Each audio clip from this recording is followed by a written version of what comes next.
Depuis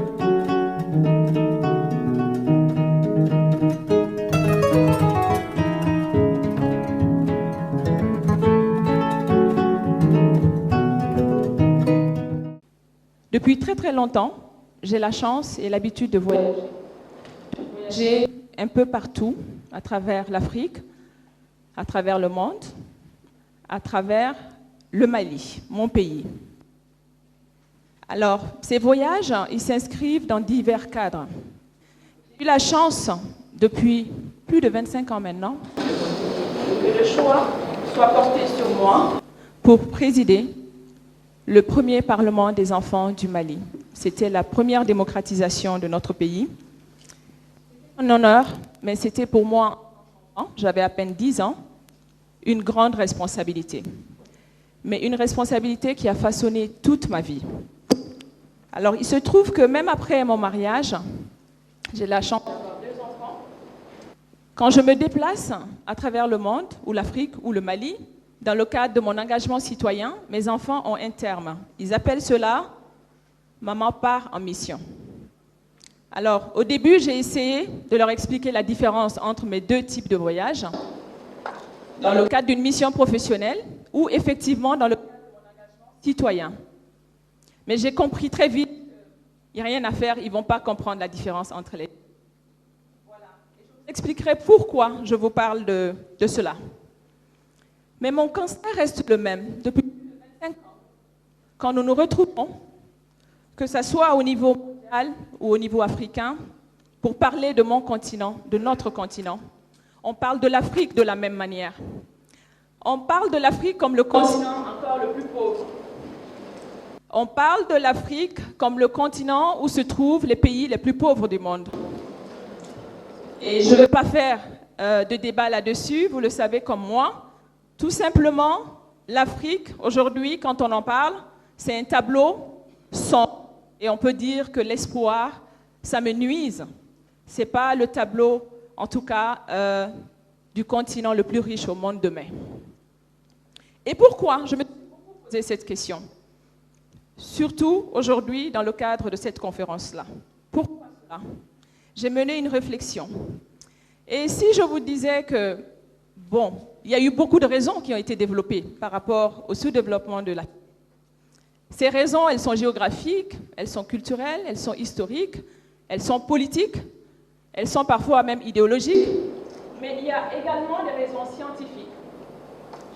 Et je vais plutôt m'appesantir sur cette dernière-là, et pour vous dire que nous sommes au XXIe siècle encore dans un monde où il y a toute une communauté scientifique qui attribue le sous-développement de l'Afrique, devinez à quoi, à quelle raison? Au manque d'intelligence des Africains. C'est très sérieux ce que je vous dis. De nombreux scientifiques, très applaudis et très appréciés par beaucoup, sont persuadés, sur la base d'études scientifiques, qu'aujourd'hui l'Afrique n'est pas développée parce que tout simplement les Africains ne sont pas assez intelligents pour développer leur continent. Alors, je suis sûre que cela vous choque, comme cela m'a choqué quand je me suis beaucoup renseignée sur cette question-là au fil des années. Et je suis sûre que ce n'est pas agréable pour nous en tant qu'Africains. Mais ce que j'aimerais dire, surtout à la jeunesse africaine, c'est important qu'ils s'approprient ce débat. C'est important qu'ils comprennent que ce débat existe et que ceux qui créent ce débat et l'alimentent ont beaucoup de pouvoir. Et c'est important qu'on s'en approprie pour qu'on s'en débarrasse et pour qu'on comprenne que finalement, c'est un faux débat. C'est un débat qui est là, qui a été fait et créé et pensé pour nous dominer. Mais ça reste un pur faux débat. La question de l'intelligence, quand on en parle, les systèmes de mesure de l'intelligence qui existent, ils sont fondés sur un monde occidental, sur des modèles occidentaux et pas un modèle africain. On ne peut pas parler d'intelligence quand les mesures de l'intelligence qui existent ne sont en rien fondées sur des réalités africaines. Donc, ils sont complètement à côté de la plaque. Et d'ailleurs, quand on parle d'intelligence, elle n'est pas héréditaire, l'intelligence, tout comme la bêtise, elle n'est pas héréditaire. C'est pour ça que dans l'histoire, on a eu des Picasso, on a eu des Einstein, on a eu des Pasteur, j'en passe. Mais est-ce que vous avez entendu que de génération en génération, leurs enfants, leurs petits-enfants, ils restent des génies? Ben non. L'histoire nous a démontré que non. Et c'est pour ça que l'histoire s'est renouvelée et que dans cette même histoire du monde, les Africains ont eu un rôle à jouer. C'est un faux débat parce que avant la colonisation, dans nos différents États, ça se passait bien, les choses se passaient bien. La progression, elle était assez normale. Et moi, je me rappelle, je viens du Mali. Quand on parlait avant de Tombouctou, Tombouctou, c'était la ville de la connaissance et du savoir. Le monde entier venait chercher la connaissance à Tombouctou. Évidemment, aujourd'hui, quand on parle de Tombouctou, malheureusement, ce n'est plus le cas, mais il ne faut pas que la jeunesse africaine oublie ces moments et ces réalités et ces vérités de notre histoire. Donc, ce débat reste un faux débat. Mais pourquoi il est très important? Pourquoi il est important pour la jeunesse? Ben, il est important parce qu'il faut qu'on regarde la réalité en face. Les Africains que nous sommes, nous avons développé au fil de l'histoire un vrai complexe d'infériorité. Et ce complexe, il existe en chacun de nous. Qu'on le veuille ou non, il a existé à un moment donné de notre vie. Ce complexe d'infériorité, il prouve, ce complexe d'infériorité, que quelque part, nous avons été façonnés par ce type d'idéologie scientifique que j'ai cité tout à l'heure. Ce complexe d'infériorité, il n'est pas nouveau. Au fil de notre histoire, de l'esclavage, il était là. Au moment de la colonisation, il était là. Et même après la colonisation, des Africains en ont conclu que, finalement, vu que l'Afrique s'est faite coloniser, vu que l'esclavage, nous étions du mauvais côté de l'histoire, finalement, ça veut peut-être dire que nous ne sommes pas les plus intelligents. Mais moi, j'aimerais que la jeunesse africaine comprenne que c'est faux et archi-faux. Et ce complexe d'infériorité, il me rappelle en fait un homme dont j'ai fait la connaissance, en tout cas dans les livres, qui s'appelle Idriss Berkane. Idriss Berkane est un spécialiste en neurosciences cognitives. Idriss Berkane, je retiens une chose de lui, et j'ai eu la chance de le connaître grâce à un super formidable professeur de marketing que j'ai eu, il y a 17 ans de cela, qui m'a beaucoup appris. Et il dit ceci, il nous parle de la théorie de l'éléphant. La théorie de l'éléphant, c'est laquelle? Il nous explique que dans l'Antiquité, il n'y avait pas de fer. On prenait tout simplement une petite corde pour attacher à une patte de l'éléphant.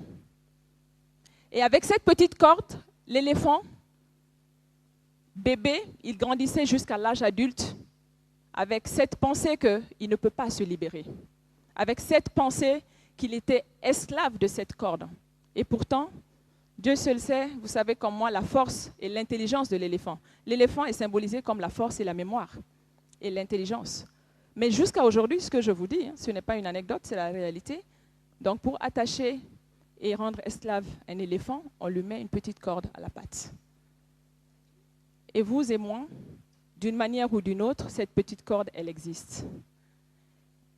Et j'aimerais juste vous inviter à, si on pouvait, fermer nos yeux juste quelques secondes.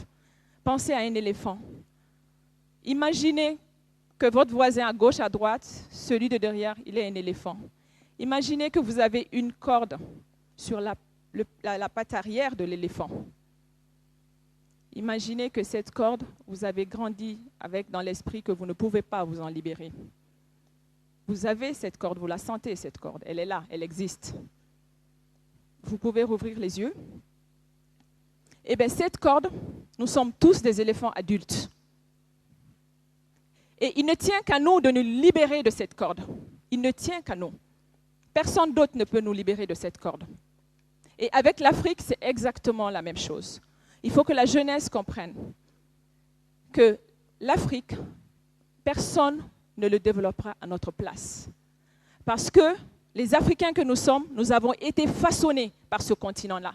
C'est notre milieu. Personne mieux que nous ne peut comprendre les réalités de notre continent. Et il faut que nous nous libérons de cette chaîne mentale qui existe chez les Africains. Et personne ne le fera à notre place. Et il y a un autre scientifique qui disait la chose suivante. La solution au problème de l'Afrique, elle est unique. Il faut tout simplement laisser les Africains régler eux-mêmes leurs problèmes. Et je partage entièrement cette assertion. Et c'est pour ça qu'une expérience de ma vie m'a beaucoup frappée. Pas parce que l'expérience en elle-même a eu le mérite d'exister. Il s'agit de la rencontre en 2010, à l'initiative du président Obama, avec les jeunes leaders africains. Parce qu'il nous a expliqué ceci. Il a estimé que les 50 prochaines années à venir, c'est la jeunesse africaine qui fera ce continent-là. Et que c'était plus important pour lui de rencontrer cette jeunesse africaine, de l'écouter, et c'est là où c'est intéressant, d'écouter, venant de la jeunesse, les enjeux qu'ils rencontrent dans leurs États et les solutions qu'ils préconisent pour relever ces défis-là. Et c'est ce message-là. Il faut que le monde accepte et comprenne que pour développer l'Afrique, il faut des solutions africaines. Mais ceci dit, cela ne se fera pas tout seul. Ce n'est pas comme un don du Dieu. Dieu même nous dit, je pense que ça se dit dans le monde entier, « Aide-toi, le ciel t'aidera ». Ça ne se fera pas comme par miracle. Il faut qu'on réalise notre potentiel. Il faut qu'on soit conscient que l'Afrique regorge de potentialités et d'atouts.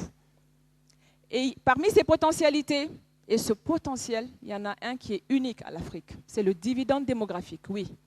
Le dividende démographique qu'on veut nous faire passer comme une menace, d'abord pour notre continent, et ensuite une menace pour le monde. Non, le dividende démographique, c'est notre plus grande force. Dans moins de 30 ans, on sera plus de 2 milliards d'Africains. Donc près de 80% sont des jeunes. En 2030, l'Afrique aura une main-d'œuvre plus élevée que la Chine. Et en 2050, la plus élevée au monde. C'est une richesse, notre richesse, ressources humaines. Et c'est notre plus grande richesse. Parce que c'est cette richesse qui nous permettra de nous engager. L'engagement. L'engagement qui constitue le fil conducteur de toutes mes actions, de toutes les initiatives que j'ai eu la chance et l'honneur de mettre en œuvre depuis maintenant plus de 25 ans. Et l'engagement, il tient à chacun de nous. L'engagement, chacun doit, après avoir réalisé son potentiel et après avoir brisé la chaîne, réaliser que chacun à son niveau peut apporter sa petite contribution. Et c'est grâce à cet engagement qu'on fera l'Afrique. Et c'est grâce à cet engagement que l'Afrique sera un jour et bientôt le continent le plus riche au monde. Et l'engagement, j'aimerais à ce titre, je ne peux pas ne pas le faire, reconnaître les actions de l'Association pour le développement de l'Afrique. Parce qu'au Mali, des jeunes ont compris leur rôle qu'ils ont à jouer. Des jeunes s'engagent, ils organisent chaque année un camp qui s'appelle le camp ADA de leadership jeune. Et ce camp regroupe chaque année des jeunes venant de tout le pays, les 10 régions de notre pays. Et grâce à cela, au sortir du camp de leadership, ils s'engagent au sein de leur communauté, au sein d'un club ADA. Et ils perpétuent leur engagement pour toujours, ils s'engagent. Et pour ma part, je reviens à l'anecdote dont je vous ai parlé au début, de mes enfants. En fait, comme on le dit, la vérité sort de la bouche des enfants. Je ne connaissais pas le sens de mon engagement. Je le faisais juste tout naturellement parce qu'à 10 ans, je me suis retrouvée à la tête d'une institution qui prouvait, au-delà de la bonne foi de nos autorités, des vraies actions concrètes. Mais finalement, quand il parle de mission, c'est de cela qu'il s'agit. Cet engagement citoyen est ma mission. Et c'est en cela que j'invite chaque jeune africain, chaque jeune malien à s'engager. Et pour terminer, je dirais que pour s'engager et pour passer à l'action, il n'y a pas de moment parfait. Le meilleur moment, c'est aujourd'hui. Et je finis sur une citation qui nous dit que le meilleur moment pour planter un arbre, c'était il y a 20 ans. Mais le bon moment pour le faire, c'est aujourd'hui. Je vous remercie.